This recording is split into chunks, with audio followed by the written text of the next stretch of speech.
PMAs are, like I said, private sales between consenting adults who are informed of what they are doing. It should be perfectly legal. The government has the right to oversee commerce, but when it's private, when you have to be a member of an organization to be able to buy the products, has nothing to do with retail. However, when they charge these cases, what the agencies are actually looking for is functional public access. If prices are publicly accessible, the product offerings are visible to anyone who wants to see them, or even the pickups and the drop-offs resemble that of a retail operation. They try and make the case that the PMA is operating through a loophole as a retail business. Look at the case in Michigan of the Nourish Cooperative. In May of 2024, the Michigan Department of Agriculture and Rural Development issued a cease and desist order against Nourish Cooperative, and they made them pour out tons and tons and tons of raw milk. Mind you,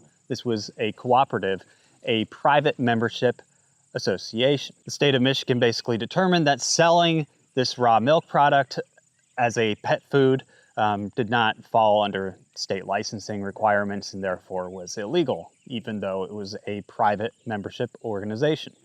That was May. In July, the court ordered the destruction of all the milk and cheeses that were made from this raw milk. They had to destroy every single last bit of it. I think that this actually ended up costing the co-op and its farmers over $90,000. So this is a case where the state of Michigan actually does allow raw milk sales through herd shares. But the second that they became a private membership organization and started selling raw milk as pet milk, the state had a problem with it, and the court actually ruled within their favor. I'm not saying the court should have. This is Michigan. I'm just saying that that's what happened, okay?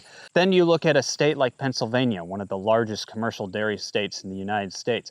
And oddly, you'll see a lot of money from Virginia and Pennsylvania coming into the anti-raw milk movement in North Carolina by the millions. It's not coming from people like you and I. It's coming from the big dairy cartels of Virginia and Pennsylvania. And I can call them cartels because I know how this works. But they're pumping millions of dollars as an influence campaign, millions of dollars to certain elected officials to fund their campaigns, keep them in office, stop the raw milk. In North Carolina, they were trying to ban raw milk under herd share agreements. Anyway, many of you probably know that in January of 2024, Amos Miller's farm was raided for selling raw milk. He went to court over it. The judge basically told him that if he got a Pennsylvania license to sell raw milk, that he'd find his way around the system by getting a license, even though he was a private membership organization. In order to sell raw milk to his members within the state of Pennsylvania, the court also ruled that the state of Pennsylvania couldn't keep him from selling it to members outside of the state, just within the state.